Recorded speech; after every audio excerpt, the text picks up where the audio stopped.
दोस्तों नमस्कार। दोस्तों, आप लोगों को मालूम है कि 3 दिसंबर को छत्तीसगढ़, मध्य प्रदेश, राजस्थान और तेलंगाना के रिजल्ट आए थे और 4 दिसंबर को मिजोरम के रिजल्ट आए थे। छत्तीसगढ़ में भारतीय जनता पार्टी, मध्य प्रदेश में भारतीय जनता पार्टी और राजस्थान में भारतीय जनता पार्टी ने जीत हासिल की है। तेलंगाना में जब से तेलंगाना राज्य की स्थापना हुई थी, तब से वहां पर मुख्यमंत्री रहे के चंद्रशेखर राव को, जो उनकी पार्टी थी भारतीय राष्ट्रीय संगठन, उसको हरा करके कांग्रेस ने वहां पर सत्ता हासिल की है। कांग्रेस के जो मुख्यमंत्री हैं वहां पर रेवन्ना रेड्डी, वो उन्होंने पहले एबीवीपी से ही यात्रा, अपनी पॉलिटिकल यात्रा शुरू की थी। तो आप ये बोल सकते हैं कि वो भी भारतीय जनता पार्टी से या आरएसएस से संबंधित थे। कांग्रेस बहुत बकवास करती है कि ये आरएसएस वाला है, वो आरएसएस वाला है। अल्टीमेटली कांग्रेस को भी आरएसएस से निकले हुए संगठन के, आरएसएस के स्टूडेंट संगठन आईबीपी से निकले हुए आदमी के पास जाना पड़ा और आज वो उनका मुख्यमंत्री है। आज जब मुख्यमंत्री पद की शपथ ली रेवन्ना रेड्डी ने, तो वहां पर हैदराबाद में कांग्रेस के अलावा जो इंडी अलायंस बनाया इन लोगों ने, I.N.D.I.A, उसका कोई भी घटक दल का कोई भी नेता वहां पर मौजूद नहीं था। तेलंगाना के बगल में ही तमिलनाडु है, डीएमके के मुख्यमंत्री वहां पर हैं स्टालिन, वो नहीं आए वहां पर। केरला के मुख्यमंत्री कम्युनिस्ट पार्टी के, मार्क्सवादी कम्युनिस्ट पार्टी के नेता पिनरई विजयन वहां पे नहीं आए। महाराष्ट्र के शरद पवार, उद्धव ठाकरे भी वहां पर नहीं आए। बिहार से लालू यादव, तेजस्वी यादव, नीतीश कुमार वहां पर नहीं आए। टीएमसी की ममता बनर्जी वहां पर नहीं आई और न अरविंद केजरीवाल दिल्ली से और भगवंत मान पंजाब से वहां पहुंचे। तो आप ये सोच लीजिए कि जो इंडिया अलायंस इन लोगों ने बनाया था, जिसकी पहली बैठक पटना में हुई, दूसरी बैठक बेंगलुरु में हुई, तीसरी बैठक मुंबई में हुई थी 31 अगस्त और 1 सितंबर को। उसके बाद में चौथी बैठक जो है भोपाल में होने वाली थी, कमलनाथ ने मना कर दिया और उस चक्कर में वो बैठक नहीं हो पाई। तो सोच लीजिए कि क्या होने वाला है। दूसरा, इन 3 विधानसभा में भारतीय जनता पार्टी की जीत का असर यह पड़ा है कि अब कोई भी इंडिया अलायंस का कोई भी जो पार्टनर है, चाहे वो अखिलेश यादव हो, तेजस्वी यादव हो, नीतीश कुमार हो, या स्टालिन हो, या उद्धव ठाकरे हो, शरद पवार हो, अब वो कांग्रेस के साथ में गठबंधन नहीं करेंगे। कांग्रेस एक ऐसी पार्टी है जो अपने आप को यहाँ का राजा समझती है और सबके ऊपर अपना अधिकार जताना चाहती है। जब उन्हें कर्नाटक में जीत मिली थी तो बड़ी गर्मी आ गई थी, हमको लगा कि अरे बाप रे, हम तो बहुत बड़े वो हो गए हैं। तो उन लोगों ने अपने हिसाब से अलायंस को चलाना शुरू कर दिया था, लेकिन जैसे ही रिजल्ट आया उसी दिन शाम को कांग्रेस के अध्यक्ष खड़गे साहब ने एक नोटिफिकेशन जारी किया, प्रेस को बताया कि 6 तारीख को हम लोग मिल रहे हैं, लेकिन उस मीटिंग में कोई नहीं आया तो वो मीटिंग पोस्टपोन हो गई है। 9 तारीख से राहुल गांधी विदेश यात्रा पे जा रहे हैं, शायद 16 तारीख तक वो विदेश यात्रा में रहेंगे। मैं ये आपको बता रहा हूं इलेक्शन के बारे में, लेकिन इलेक्शन जो का रिजल्ट आया है उसका दूसरा पहलू यह है कि इस इलेक्शन रिजल्ट के बाद 5 भारतीय राजनीति के नेताओं का पॉलिटिकल कैरियर अब खत्म हो रहा है। अब आप बोलेंगे उनके नाम कौन-कौन से हैं, तो मैं एक-एक नाम लेना शुरू कर देता हूँ। 1980 में जब संजय गांधी और इंदिरा गांधी दोबारा आई थी इलेक्शन जीत करके, उस समय संजय गांधी के दून स्कूल के सहपाठी कमलनाथ छिंदवाड़ा से इलेक्शन जीते थे। अभी उनकी उम्र कुछ 77 साल की है और 80 से लेकर के अभी तक वो छिंदवाड़ा से 2018 तक वो छिंदवाड़ा से ही संसद सदस्य रहे हैं। बीच में एक बार शायद 96 टू 98 के बीच में वो इलेक्शन हार गए थे और उसके अलावा बाकी टाइम में वो हमेशा छिंदवाड़ा से मेंबर ऑफ पार्लियामेंट रहे हैं, लोकसभा में रहे हैं। कानपुर के रहने वाले हैं। उनके पिताजी जो है कानपुर के इंडस्ट्रियलिस्ट थे और उनकी जो पूरा सारा जो बिजनेस था वो उस समय एमपी था और वो छिंदवाड़ा एरिया में उनका बिजनेस फैला हुआ था, इसलिए छिंदवाड़ा शिफ्ट कर गए। 2018 में वो मध्य प्रदेश के मुख्यमंत्री बने। कांग्रेस को मेजॉरिटी तो नहीं आई थी, लेकिन उन्होंने दूसरी पार्टियों के सपोर्ट से अपना सरकार बना लिया था। उस समय कांग्रेस के 3 दिग्गज मध्य प्रदेश के कमलनाथ, दिग्विजय सिंह और ज्योतिरादित्य सिंधिया ने मिलकर के इलेक्शन लड़ा था। गवर्नमेंट बनने के बाद जब राज्यसभा में जाने का मौका मिला तो दिग्विजय सिंह ने लंगी मार दी और उस चक्कर में सिंधिया साहब को राज्यसभा नहीं भेजने का इन लोगों ने जब ठान लिया तो सिंधिया जो है वो कांग्रेस से बगावत करके बीजेपी में शामिल हो गए और उस चक्कर में मध्य प्रदेश में कमलनाथ की सरकार गिर गई। 2020 के मार्च की बात है ये। अब जो इलेक्शन हुए हैं उसमें कमलनाथ 77 साल के हैं और उन्होंने काफी दादागिरी की थी। कांग्रेस हाईकमान ने उनको बहुत फ्री हैंड दे रखा था क्योंकि वो सोनिया गांधी के बहुत करीब थे और उन्होंने ही चुनाव में कैंडिडेट्स का चयन किया, इलेक्शन लड़ा, सब पूरा अपने ऊपर लटके रखा था।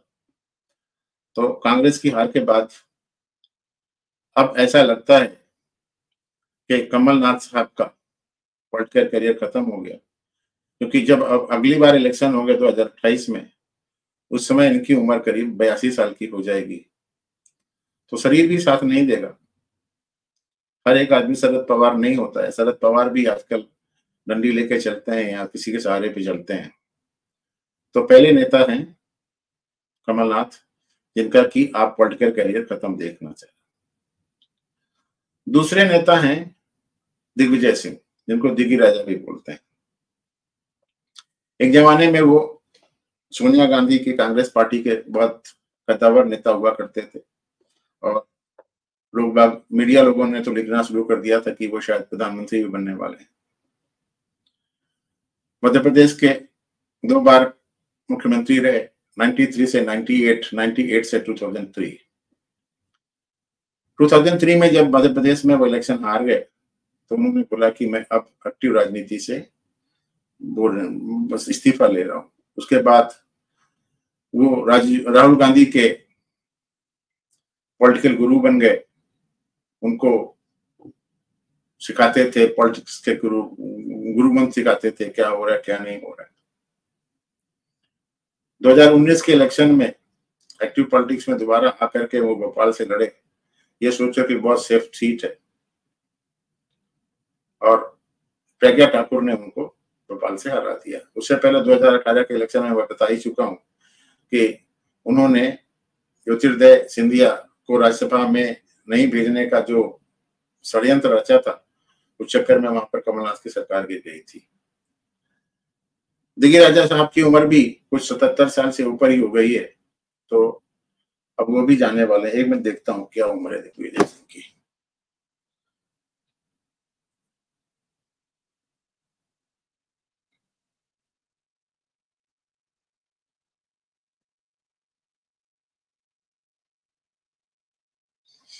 ये 76 ईयर्स के हैं, 1947 में पैदा हुए थे। तो ये भी जब अब अगली बार जब 2028 में मध्य प्रदेश के इलेक्शन होंगे, उस समय 81 के होंगे, तो आप ये सोचिए कि इनका भी पॉलिटिकल करियर खत्म हो गया। अब आते हैं छत्तीसगढ़ में। छत्तीसगढ़ में भारतीय जनता पार्टी से 3 टर्म में मुख्यमंत्री रहे रमन सिंह।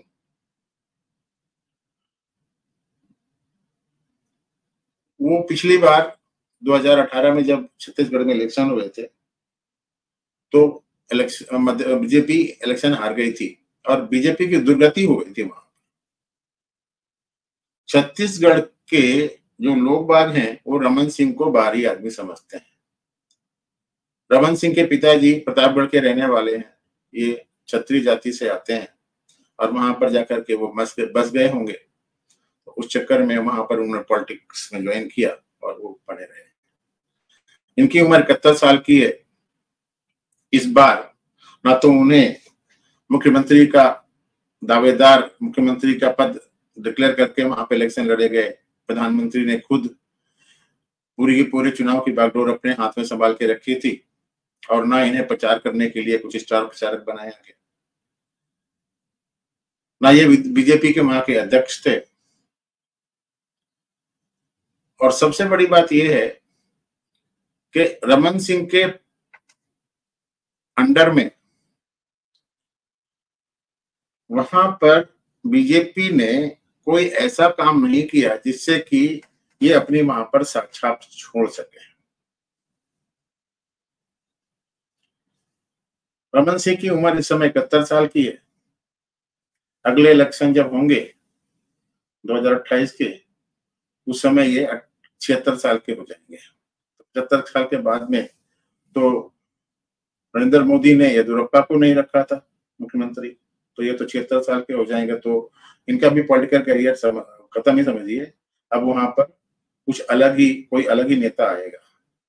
तो 3 नेता ये हो गए। अब आ जाते हैं राजस्थान में। राजस्थान में कांग्रेस के जादूगर अशोक गहलोत 3 बार मुख्यमंत्री रहे हैं। जब भी कांग्रेस जीतती है वहां पर भैरव सिंह शेखावत के पॉलिटिकल कैरियर की समाप्ति के बाद, जब 98 के आसपास में भारतीय जनता पार्टी वहां पर इलेक्शन हारी थी, तो अशोक गहलोत साहब वहां पर मुख्यमंत्री बने थे। 2003 में कांग्रेस पार्टी इलेक्शन हार गई, वसुंधरा राजे सिंधिया को वहां पर मुख्यमंत्री बना दिया गया, अशोक गहलोत बाहर रह चले गए। 2008 के इलेक्शन में फिर उल्टा हुआ, कांग्रेस जीत गई और फिर अशोक गहलोत को मुख्यमंत्री बना दिया गया। 2013 में कांग्रेस हारी, भारतीय जनता पार्टी जीती, वसुंधरा राजे को सिंधिया को बना दिया गया। अब अशोक गहलोत साहब ने इस बार, हाँ मैं यहाँ पे ये बता देना चाहता हूँ कि छत्तीसगढ़ में तो किसी भी तरह से कोई उम्मीद ही नहीं थी कि वहां पर बीजेपी जीतेगी। आप जितने भी पॉलिटिकल सर्वे देख लीजिए, जितने भी एग्जिट पोल देख लीजिए, ये देख लीजिए, उसमें कांग्रेस को ही विजयी मान रहे थे, लेकिन जीती बीजेपी। तो उसमें रमन सिंह का कोई योगदान नहीं, तो रमन सिंह का अब पॉलिटिकल करियर खत्म ही समझो। यहाँ बात में कर रहा था अशोक गहलोत की। अशोक गहलोत साहब सिर्फ एक काबिलियत की वजह से वो वहां के मुख्यमंत्री बनते थे, वो ये था कि वो 10 जनपद से काफी करीब थे।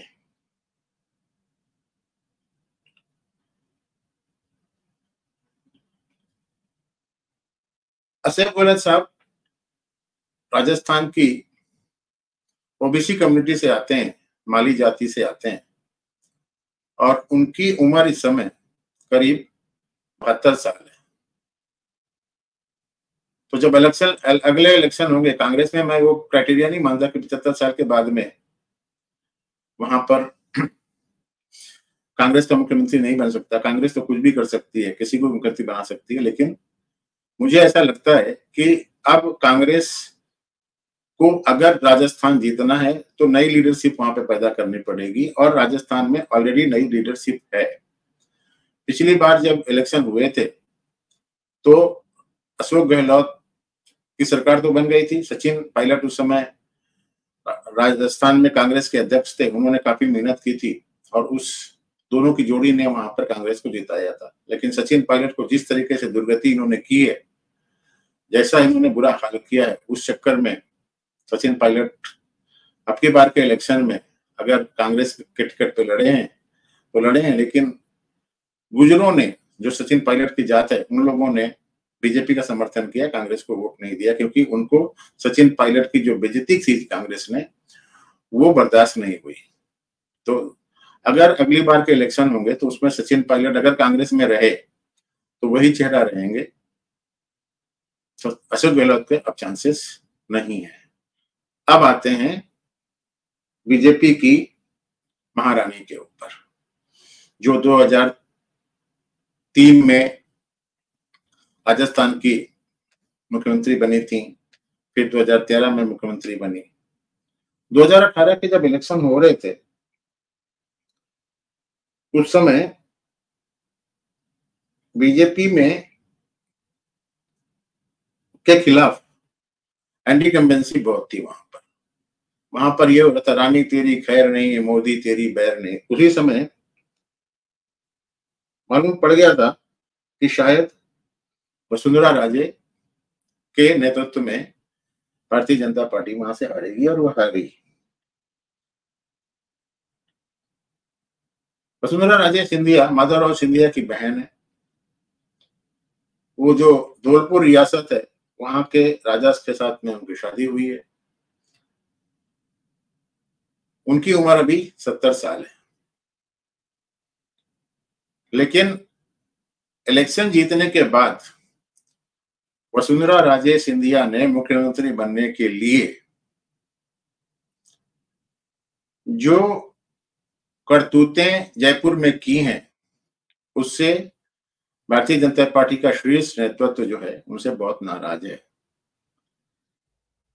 आज वो दिल्ली भी आई थी, मीडिया वालों ने उड़ा दिया कि वो दिल्ली में पार्टी नेतृत्व से मिलने के लिए आई हैं, लेकिन जब वो उतरी और मीडिया वालों से पूछा तो उसने बोला कि मैं अपने बहू से मिलने के लिए आई हूँ।